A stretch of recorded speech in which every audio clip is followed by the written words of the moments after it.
नमस्कार मंडळी, कादंबरी स्वादिष्ट रेसिपीमध्ये तुमचं स्वागत आहे। आणि आज तुम्ही पाहताय द्राक्षांचा ज्यूस। एकदम रिफ्रेशिंग थंडगार असा हा ज्यूस खूप छान गारवा देऊन जातो। या उन्हाळ्यामध्ये नक्की ट्राय करून पहा। त्यासाठी काय काय केलंय पाहूया। इथे मी एका पातेल्यात पाणी घेतलेलं आहे आणि त्यामध्ये भरपूर असं मीठ घालून घ्यायचं आहे।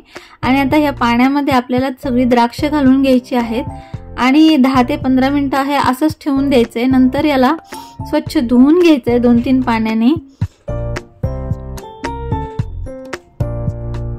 असं केल्याने द्राक्ष खूप स्वच्छ होतात, व्यवस्थित स्वच्छ होतात। आता हे आपण एका बाउल मध्ये काढून घेऊया।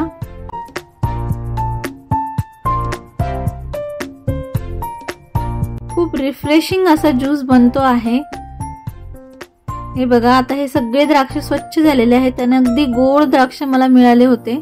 इथे मी मीठ घेतलंय, काळं मीठ, लिंबू, पुदिन्याची पानं आणि साखर घेतलेली आहे। साखर आवश्यकता असेल तरच घालणार आहे। आणि आता ज्यूसर मधून मी हा ज्यूस करून घेणार आहे। तुम्हाला मिक्सर वापरायचा असेल तरी चालेल, फक्त ज्यूस गाळून घ्या म्हणजे चोथा वेगळा होईल। आता इथे आपण ज्यूस करायला घेऊया। हे बघा, ज्यूस तयार होतो आहे।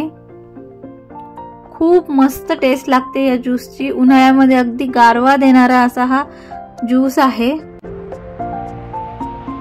आणि एकदम रिफ्रेश होऊन जातं। आता यामध्ये पुदिन्याची पानं सुद्धा आपण घालणार आहोत।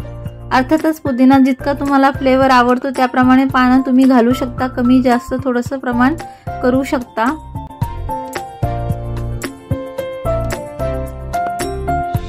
ज्यूस आपला तयार झाला आहे। आता यामध्ये मी एक अर्धा लिंबू पिळून घालणार आहे। साखरेची गरज नव्हती म्हणून मी साखर घातलेली नाहीये। तुम्हाला हवं तर तुम्ही थोडीशी साखर घालू शकता। आणि इथे मी काळं मीठ घेतलेलं आहे, अगदी थोडंसं घ्यायचंय काळं मीठ। थोडंसं काळं मीठ मी यामध्ये घालते आहे। आणि आता याला आपण छान मिक्स करून घेऊया।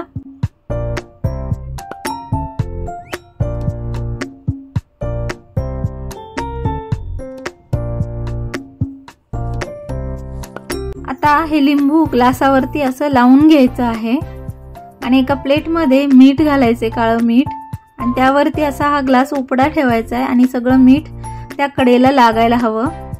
हे बघा, अशा प्रकारे।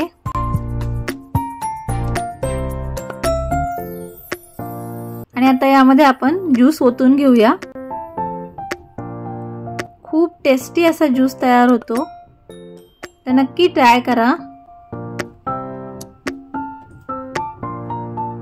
यामध्ये आता आईस क्यूब्स घालून घेऊया।